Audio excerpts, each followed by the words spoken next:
Hello guys, তো এখন একটা পিঠে খাচ্ছি, ঠিক আছে? তো এই পিঠেটার নাম হচ্ছে তিসি পিঠে।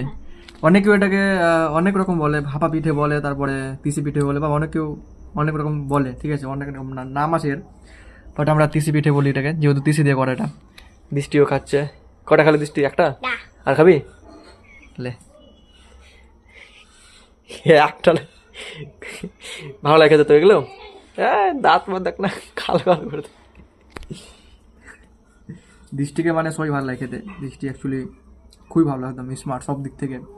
প্রচুর চালাক, প্রচুর বুদ্ধিমতী, খুবই একদম চালাক। তো জাস্ট দেখো, এর ভেতর তিসি ভরা আছে, ওকে, এই জন্য এটাকে তিসি পিঠে বলি। এই যে দেখো, ভালো ছিল না? মিষ্টি হয়েছে। Nice, bye. খাই এখন এগুলো।